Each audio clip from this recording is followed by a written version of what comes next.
Tudo na vida deveria ter um limite, e esse limite vem através da regra imposta pela sociedade. Em termos jurídicos, o limite é a lei.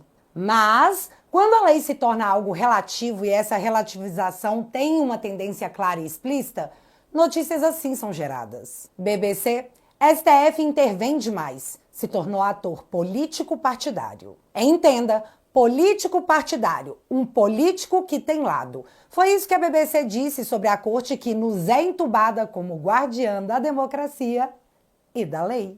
Mas a corte também entrou no modo defensivo e, segundo as matérias, tanto a negociação quanto a ameaça parecem estar na pauta. E calma, eu jamais falaria algo assim sem poder provar. Não soube o label. O negócio é que a coisa perdeu tanto pudor que são noticiados nos jornais de boas. Tipo, olha, ministros do STF estão cobrando o governo Lula para retirarem assinaturas da base pela anistia. Seria algo mais ou menos assim. Os ministros não querem que o Congresso, uma casa supostamente independente e eleita pelo povo, vote um projeto que eles não querem que passe. Então, ministros procuram o presidente da República para que ele vá lá nos partidos que possuem ministérios e mande que eles retirem a assinatura do projeto em questão. O que aconteceria? Ou você retira o apoio porque o ministro não está gostando, ou você perde seu ministério. Ou sua secretaria. Já a outra opção seria o Lula chegar nos parlamentares e pedir, por favor, por favorzinho, tira sua assinatura porque o ministro veio falar grosso comigo. Independente de qual argumento seja levado, isso se configura uma atuação do judiciário em cima da política nacional, visando seus próprios interesses. E eu acho super errado, mas você sabe quem também acha? A lei. Aquelas que a Suprema Corte é guardiã, porque ela deixa claro que é crime de responsabilidade passível de impeachment um ministro exercer atividade político-partidária. Aí volta a matéria da BBC. STF se tornou um ator político partidário. Plim! E eu sei que por essa introdução você acredita que eu estou apenas falando do ministro Alexandre, já que ele se tornou o suprassumo no mundo da cultura pop. Mas não, não é apenas ele não. E antes de falar que eu vou passar o vídeo revirando o seu estômago e te colocar para levantar as mãos para o céu questionando por quê, Deus? Por quê? Eu vou ressaltar a solução que anda aterrorizando muita gente. Sem mais delongas, separa a pipoca, fica confortável e bora lá.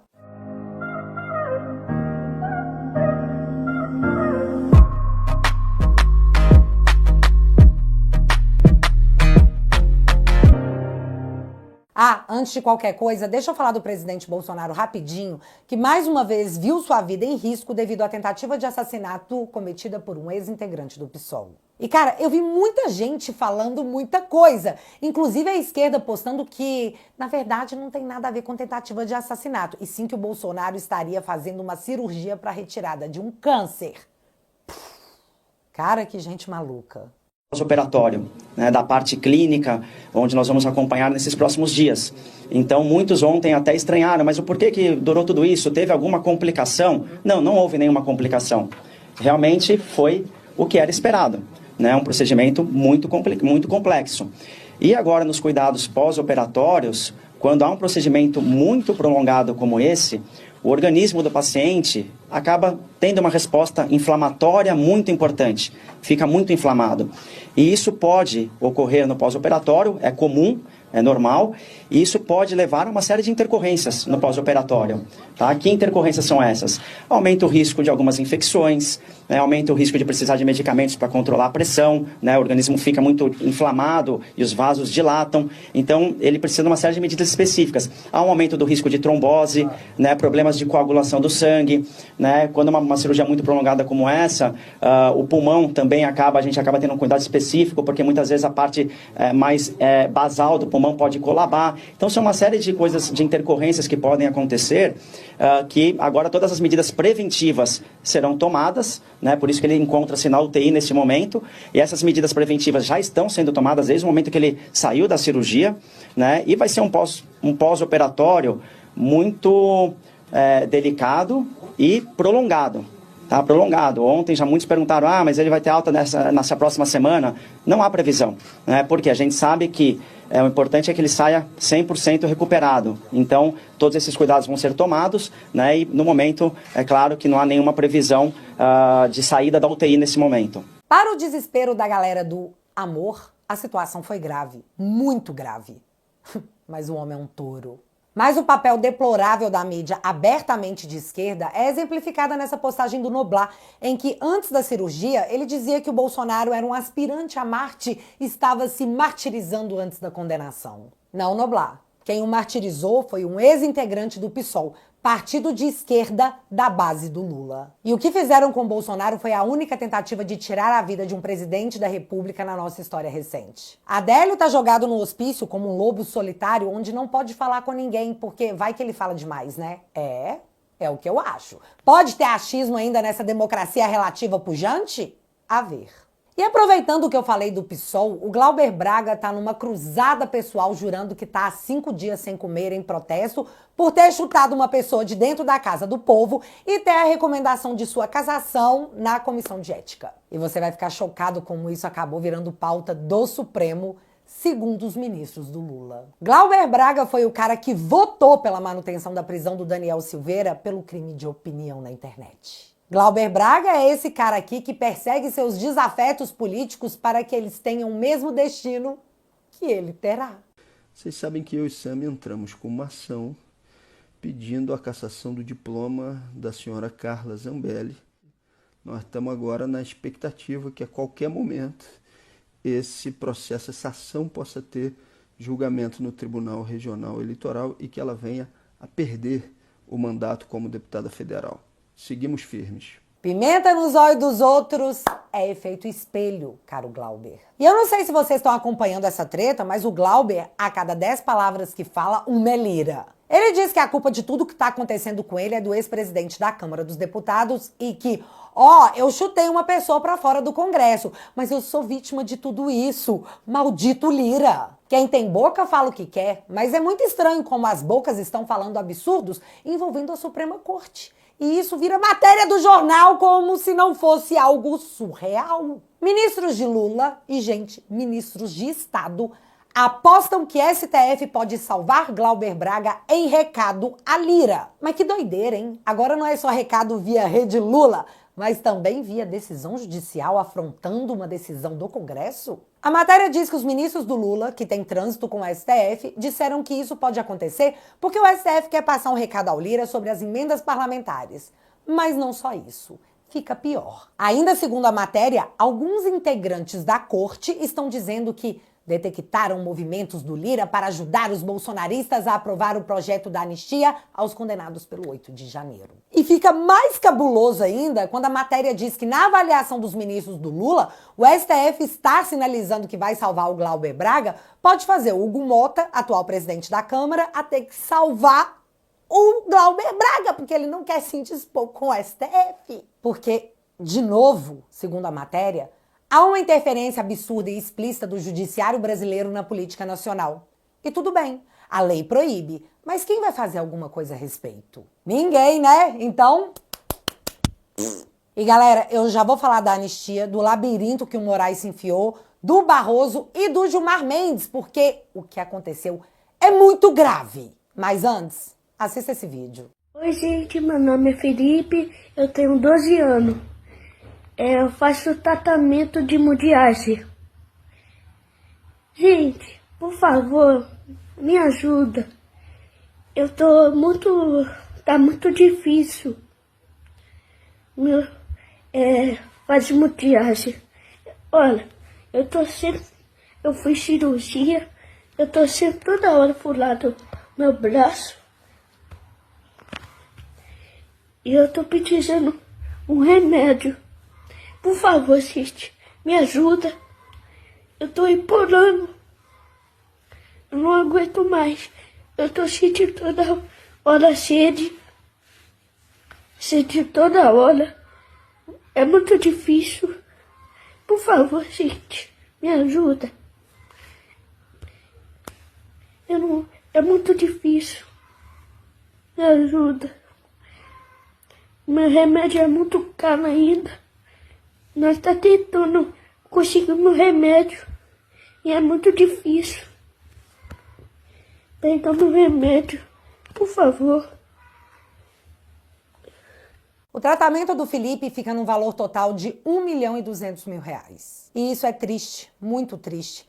Mas as informações que chegam é que, a pedido do governo federal, a Suprema Corte negou o remédio para ele. Não tem dinheiro para salvar a vida de uma criança, mas para gastar 83 milhões de reais em eventos como Janja Palooza e o G20, o governo não poupou esforços. Não tem dinheiro para salvar a vida dessa criança, mas Barroso criou um novo benefício de 10 mil reais mensais para juízes auxiliares dos ministros, em mais um penduricalho que vai substituir o pagamento de diárias de juízes que são requisitados para trabalhar em Brasília. E o mais louco? Penduricalho não é contabilizado para imposto de renda na nova lei que o Lula tanto tá aplaudindo. Tô taxando os mais ricos.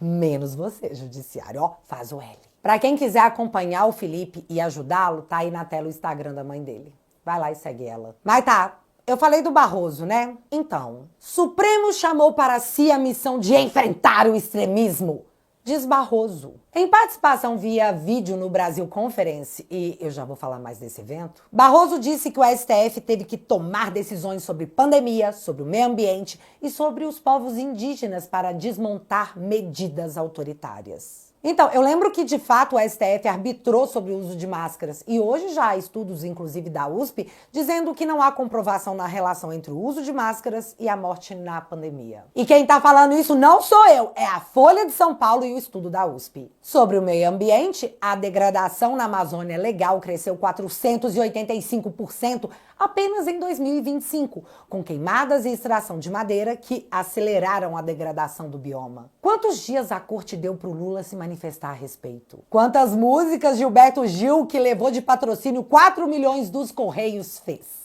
Pois é. Sobre os povos indígenas, a matéria do meio do ano passado dizia que, após alta de mortes, o governo Lula suspendeu o boletim sobre óbitos nas terras Yanomamis, que apagão dos dados começou no início de 2024, 12 meses após o início da operação do governo nas terras indígenas, mas que revelaram as imagens do cenário na tribo Yanomami, que ainda era de morte, fome e invasão do garimpo. Eu sei, é bem ruim, mas reclama com a Globo.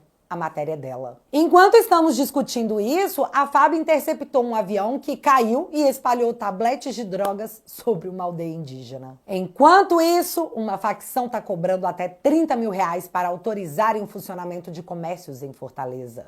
Enquanto isso, as facções estão expulsando a internet das comunidades para obrigar os moradores a consumirem o serviço da própria facção. Enquanto isso, o banco usado pelo PCC e pelo Comando Vermelho é investigado por financiar campanhas políticas. Nós estamos no país em que, em 2025, após o presidente da República prometer picanha em sua campanha eleitoral, leva 58% da população nacional a reduzir gastos com alimentação devido ao preço da comida. Mas ainda bem que o Barroso, presidente da Suprema Corte, está dizendo que o STF tomou como missão combater o extremismo.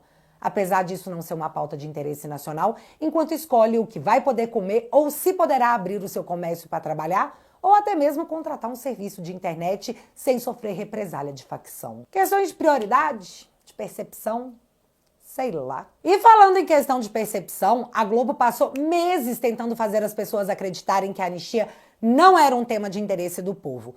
Mas o povo pressionou tanto que a anistia ultrapassou o número mínimo de assinaturas necessárias para ser pautada. Mais da metade do Congresso, Casa do Povo, quer votar o assunto.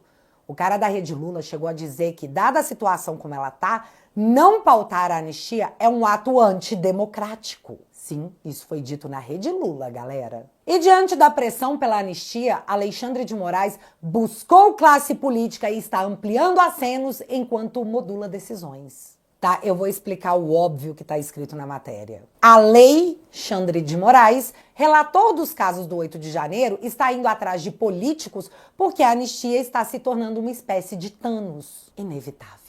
Tá rolando uma conversa de que o Hugo Mota tá tentando negociar com o Lula um indulto presidencial. O que poderia fazer o Lula, inclusive, ficar bem na fita. Tipo, olha que cara generoso, humanitário. Aí vem a matéria.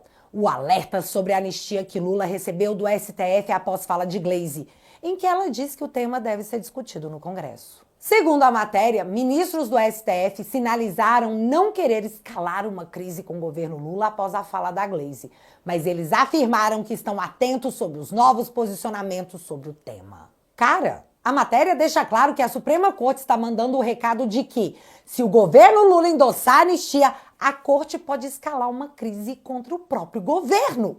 Isso, em outras épocas, seria chamado de ameaça. Mas como tudo está sendo feito para salvar a democracia, obviamente não deve ser. É apenas um quem avisa amigo é, né? E assim, estampando os jornais na cara de todo mundo. E agora, deixa eu falar da pressa em julgar Bolsonaro e seus aliados, já que Alexandre determina que apenas as testemunhas de acusação serão intimadas a comparecer. Já as testemunhas de defesa, eles que se virem. Em síntese, é assim: somente as testemunhas de acusação são obrigadas a comparecer. Grato.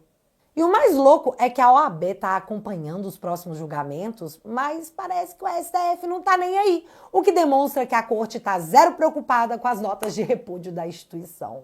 Mais uma coisa me pegou. A matéria da Folha deixou claro que essa postura do Alexandre deixa mais uma lacuna para os acusados do golpe, que nunca aconteceu. Tudo que tá rolando é tão explícito que eu peguei o meu chapéu de alumínio e comecei a me perguntar se Alexandre estaria fazendo isso de propósito para que esse julgamento seja derrubado e a corte não tenha que colocar a sua digital em condenações que sofrerão a mesma revisão histórica que a Lava Jato. Tá, deixa eu explicar aqui meu devaneio. A Polícia Federal, assim como a Suprema Corte, possui os dados de geolocalização do Felipe Martins, que é acusado pela Polícia Federal, pela PGR e pela Suprema Corte de estar no Alvorada no dia que uma reunião para discutir a minuta do tal golpe foi feita. Não tem minuta, mas tem um registro de entrada do Felipe no Alvorada naquele dia, coisa que a sua defesa contesta. E a gente não sabe de onde saiu esse relatório, só plim, apareceu nas provas. E presta atenção aqui nessa parte, porque ela é muito importante. A defesa do Felipe já tem os registros do Uber daquele dia, que mostram que os dados fornecidos como prova estão, no mínimo, e olha só, tô dando o benefício da dúvida, tá? No mínimo, errados. Mas a prova definitiva de que Felipe não estava nessa reunião, da qual é acusado, seria sua geolocalização, que ele pegaria e mostraria que, ó, justiça, vocês estão dizendo que eu estava lá, mas eu não estava, eu estava comendo fandangos na casa da minha esposa, ou qualquer outra coisa do tipo. Só que aí, sabendo que a justiça possui as provas que a defesa de Felipe alega que mostrariam sua inocência e derrubariam a denúncia, Alexandre diz que não vou te dar nem te mostrar, e se você achar ruim, pede para a OAB fazer uma nota de repúdio. E o insano disso tudo é que dados de geolocalização pertencem ao usuário, mas nesse caso, que poderia derrubar a denúncia, esse dado é negado porque derrubaria a denúncia? Aí, o Felipe, que ficou 6 meses preso e 10 dias numa solitária com base em provas fraudadas, teria que lidar com um Estado que ainda o mantém preso com tornozeleira e cheio de cautelares, sem nenhuma prova que embase a convicção de seus acusadores. Se a corte aceitar a denúncia contra o Felipe, mais cedo ou mais tarde, terão que entregar os dados de geolocalização do Felipe. E eu não entendo por que eles querem que seja mais tarde. Se bem que eu entendo sim, eu só não posso falar, porque vocês sabem, né? Democracia. Mas no meio disso, eu tenho que deixar você com um momento de alento. Ouça a fala do presidente da OAB do Rio Grande do Sul, que, menino, culhão. Sem esquecermos do momento difícil e delicado que a advocacia vive e que o Brasil vive. E falo especificamente dos ataques que a democracia e o Estado de Direito vêm experimentando, de todos os lados. E digo, e repito, a Ordem Gaúcha, com a isenção necessária, longe das paixões políticas ou ideológicas, tem desde 2022, no início da nossa primeira gestão, feito uma defesa integral da democracia, independentemente de onde venha o ataque. E penso que essa deva ser a postura de todas as brasileiras e brasileiros que são democratas e que entendem que o único caminho para uma nação ter paz, prosperidade e desenvolvimento é o caminho da democracia. Assim entendido, o voto secreto, direto, universal, periódico, o respeito ao resultado das eleições, mas também a observância ao devido processo legal. Nós dissemos não a qualquer espécie de golpe e ditadura. mas nós também denunciamos, desde 2022, excessos praticados pelo Supremo Tribunal Federal que continuam acontecendo, que violam o devido processo legal e que, portanto, atentam contra a democracia, contra o Estado de Direito e contra prerrogativas da advocacia. É hora da sociedade brasileira falar do que está acontecendo no país. No que depender da UAB do Rio Grande do Sul, esta fala continuará sendo feita de forma isenta e imparcial. Mas nós vamos continuar denunciando os excessos que estão sendo praticados, porque eles são graves em relação ao direito de defesa, aos princípios de direito penal, e em especial, porque eles partem da Suprema Corte do país, que é o farol do Poder Judiciário e que tem como missão defender, guardar e fazer valer a Constituição da República. Eu escolhi o caminho mais difícil, que é de falar o que tem que ser dito hoje no país. E vou repetir aqui. Ditadura, nunca mais. Nem a do fuzil e nem a da toga. Mas tá, voltando aqui no assunto do Felipe. A outra opção seria a corte não aceitar a denúncia contra o Felipe, escancarar a perseguição judicial e o liberar para que ele arrume um escândalo mundial sobre tudo o que aconteceu por aqui. Então, assim, eu acho que o ministro, nesse momento, não sabe o que fazer com o Felipe. Então ele vai empurrando enquanto pode para ver o que acontece. Ainda mais que começou a fase de investigação sobre a fraude nos Estados Unidos e a defesa do Felipe poderá interrogar testemunhas sob juramento, o que não é igual ao que acontece no Brasil não, viu? É tipo filme. Fiofós podem estar travados, na minha humilde opinião, é claro, democrática opinião. Pode ter opinião, não pode? E pensando que isso pode dar um Merlin danado, eu criei a teoria chapéu de alumínio de que se alguém derruba esse processo e os ministros não consigam julgar esses casos, pode até ser melhor para preservar a Suprema Corte. Mas, como eu disse, isso é apenas uma teoria chapéu de alumínio, já que o mais provável é que a primeira turma truque, peça 6, mostre as cartas e declare vitória, sem que você possa mostrar que estava com o zap, como fazem todas as democracias. Ah, não é assim que fazem democracia, não? Gente. Novamente, a ver o que vai acontecer. E agora eu preciso tirar o elefante da sala. Vem pra cá, Gilmar Mendes. Todo mundo deve ter visto o escândalo da CBF e que, plim, o nome do Gilmar Mendes se tornou viral. Hoje, no mundo político, dá pra gente dizer hoje quem é a pessoa mais influente na CBF? Sim, hoje eu digo assim, sem medo de errar, que é Gilmar Mendes. Várias pessoas que eu entrevistei para essa reportagem me disseram que hoje, na prática, quem manda na CBF é o Gilmar Mendes e o filho dele, Francisco Mendes, em que inclusive tem um cargo na FIFA. Resumo rápido para você entender como um polêmico ministro da Suprema Corte se tornou, segundo o jornalista da Piauí, o todo-poderoso da CBF. Bicho mexeram com a nossa paixão pelo futebol. Que tristeza. Em 2022, o presidente da CBF, Rogério Caboclo, foi afastado do cargo após acusações de assédio contra uma mulher. Na sequência disso, o senhor Edinaldo, como era um dos vice-presidentes da CBF, assumiu o cargo de forma interina até que em março daquele ano uma nova eleição fosse realizada e o senhor Edivaldo levar a disputa, onde só tinha ele como candidato. O Ministério Público fez um termo de ajustamento de conduta, o TAC, que permitiria à CBF mudar seu próprio regimento e eleger o novo presidente. Ou seja, deu legitimidade ao procedimento. Corta para dezembro de 2023, quando esse mesmo Ministério Público do Rio de Janeiro muda de ideia e decide que não, a gente não poderia ter legitimado essa parada não. E assim, o senhor Edinaldo caiu da cadeira da presidência da CBF e foi afastado do cargo.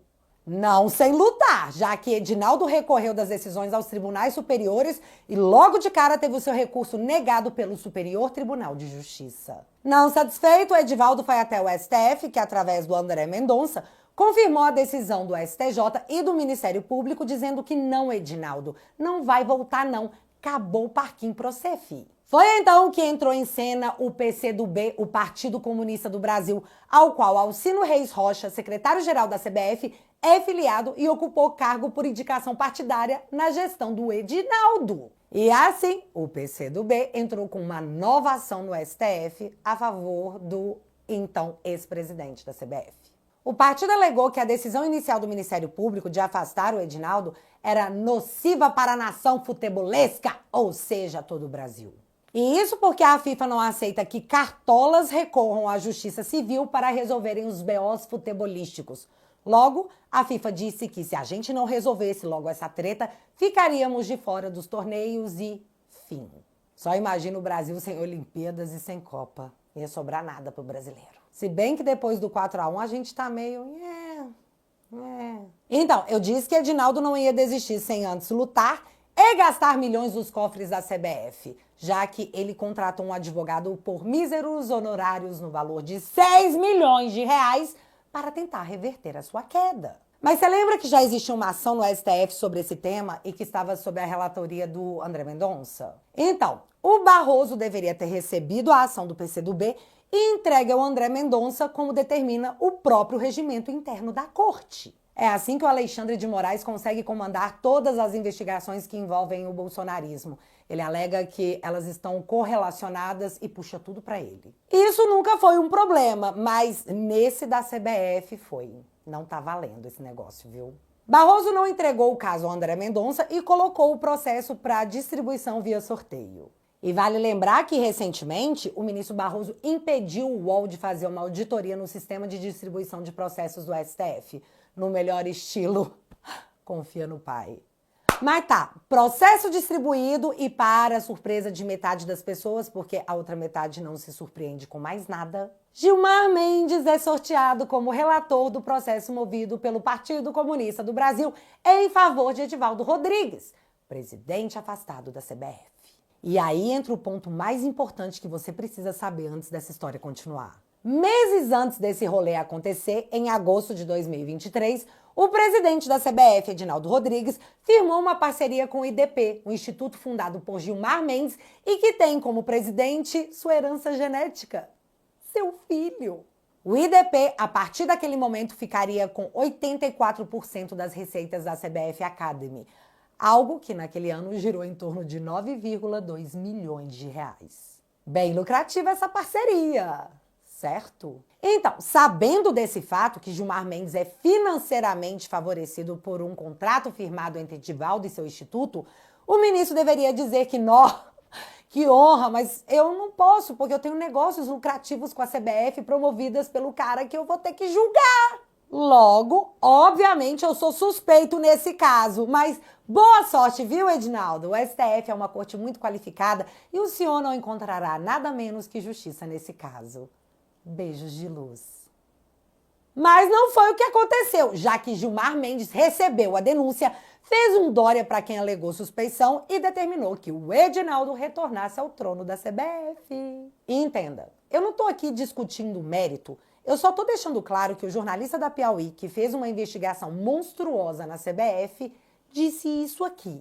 Hoje, no mundo político, dá pra gente dizer hoje quem é a pessoa mais influente na CBF? Sim, hoje eu digo assim, sem medo de hack, é Gilmar Mendes. Várias pessoas que eu entrevistei para essa reportagem me disseram que hoje, na prática, quem manda na CBF é o Gilmar Mendes e o filho dele, Francisco Mendes, em que inclusive tem um cargo na FIFA. Então, Gilmar Mendes foi o juiz que reestabeleceu o cargo do presidente da CBF e ninguém fez nada. Não teve uma mísera nota de manifestação de qualquer outro ministro da Suprema Corte se dizendo, pelo menos, constrangido com o que aconteceu de forma explícita. Essa conduta no Brasil se tornou o perigoso normal, já que quem não se lembra do Gilmar Mendes ser padrinho de casamento da filha do Jacó Barata Filho e aceitar julgar o caso envolvendo o cara e perguntar na maior cara com déficit de peroba se ser padrinho de casamento impede alguém de julgar algum caso. Sim, impede, muito! Mas ninguém quer mexer com ministros da Suprema Corte, já que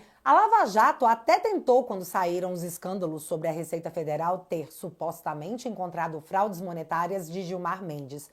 E hoje, o resultado é esse aqui. Fico muito orgulhoso de ter participado desse processo que você chamou de desmanche da Lava Jato, porque era uma organização criminosa. O que eles organizaram em Curitiba, lamentavelmente, era uma organização criminosa. Deltan foi cassado, o Moro responde um processo movido pelo próprio Gilmar Mendes por uma brincadeira, Juízes afastados e chamados de bandidos pelo ministro da Suprema Corte do Brasil. E eu só consigo lembrar da lei de impeachment de ministros da Suprema Corte, que deixa claro que eles devem deixar o cargo quando julgarem processos em que são suspeitos.